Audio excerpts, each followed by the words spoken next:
600 yıllık Osmanlı İmparatorluğu'nda yaşamamış gariplikler, 24 yaşında tahta geçen Deli lakaplı 1. İbrahim'in 8 yıllık döneminde vuku bulmuştur. Tarih sayfaları 1. İbrahim'i kadınlara olan düşkünlüğü ve bozuk akıl sağlığıyla tanımaktadır.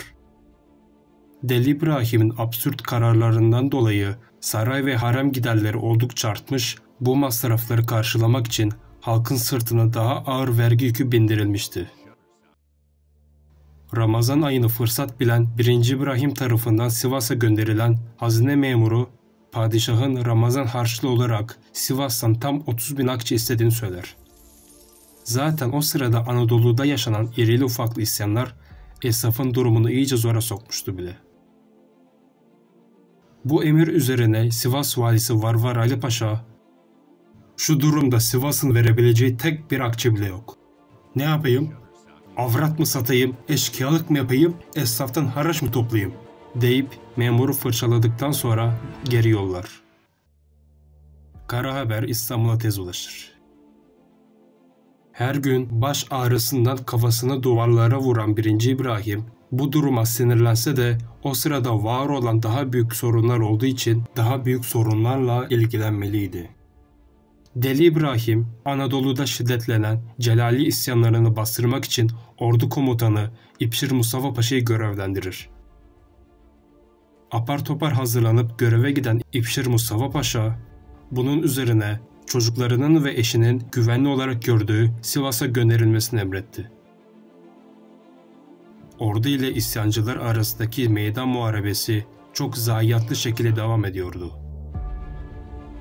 İpşir Mustafa Paşa'nın ailesi Sivas'a geleli daha 3 gün bile olmamışken tüm esnaf Perihan Hatun'un güzelliğinin dedikodusunu yapmaya başlamışlardı.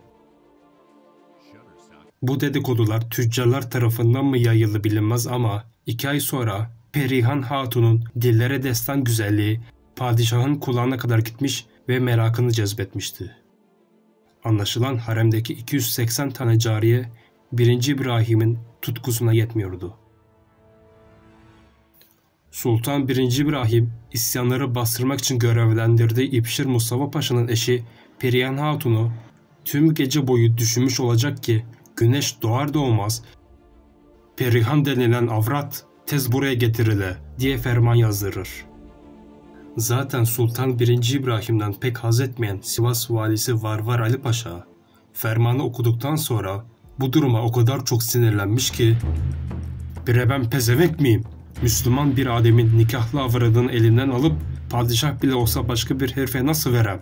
97. İslam halifesi bunu bilmezim" diye sert bir şekilde cevap yollar. Ali Paşa'nın cevabını okuyan 1. İbrahim küpleri binmişti bile. Emrine karşı gelen Varvar Ali Paşa'yı öldürtmek için 3 kez cellatlarını Sivas'a gönderse de cellatlar Sivas halkı tarafından bağrına basılan Varvar Ali Paşa'ya yaklaşamadı bile. Sultan 1. İbrahim'in saçma ve lüzumsuz kararlarından dolayı perişan olan halk Ali Paşa'nın etrafında toplanmaya başlamıştı. Böylelikle Varvar Ali Paşa isyanı Sivas'ta başlamış oldu. Çok geçmeden ulemanın desteğini alan Varvar Ali Paşa İstanbul'a doğru sık adımlarla yürümeye başladı. Varvar Ali Paşa'nın ayağının bastığı her yerden destek bulduğunu gören 1. İbrahim sarayında tir tir titremeye başlamıştı bile. Deli İbrahim akıl sağlığı sorgulanacak beklenmedik bir adım atarak namusuna göz koyduğu İpşir Mustafa Paşa'yı Varvar Ali Paşa isyanını bastırması için görevlendirdi. Rivayete göre 2 ordu daha karşılaşmadan İpşir Mustafa Paşa Varvar Ali Paşa'ya tutumundan dolayı teşekkür mektubu yollamış ve ordumla beraber haklı isyanına katılacağını belirtmişti. Bu haber üzerine göğsü iyice kabaran Varvar Ali Paşa ve ordusu gönül rahatlığıyla bir tepeye geçip dinlenmeye çekilmişlerdi. İkindi vakti isyancılara iyice yaklaşan İpşir Paşa kendisine yakışanı yaptı ve kendi karısının namusuna sahip çıkan adamın ordusuna karşı saldırı emri verdi. Daha ne olduğunu anlamayan isyancılar bozguna uğramış, Varvar Ali Paşa esir alınmıştı. İkiyüzlü İpşir Mustafa Paşa, Varvar Ali Paşa'yı şehir merkezinde idam etme kararı alır. Tüm ahali işi gücü bırakmış, Varvar Ali Paşa'nın etrafında toplanmış ve olanları izlemekteydi. İkiyüzlü İpşir Mustafa Paşa son sözlerini söylemesi için Varvar Ali Paşa'ya izin verdi. "Ben senin avradının ırzını korumak için isyan ettim. Allah'ın emrine karşı çıkmayıp namusunu koruduğum için mi beni idam edeceksin? Bre kancık pezevenk!" diyerek yüzüne tükürür. Küçük düşen İpşir Mustafa Paşa, Varvar Ali Paşa'nın başını orada alıverir. Ali Paşa'nın kellesi İstanbul'a gönderilir. Yaşanan bu hadise sonunda İpşir Paşa ödüllendirilir ve Halep valisi yapılır. Daha sonra ise sadrazamlığa kadar yükselir. Nikahlı avradı Perihan Hatun'a ne olduysa bilinmemektedir. Namus ve şerefini satarak yükselen İpşir Mustafa Paşa, Osmanlı halkı tarafından hep lanet edildi. Ve halk arasında ölene dek Deyyus-u Ekber olarak anıldı.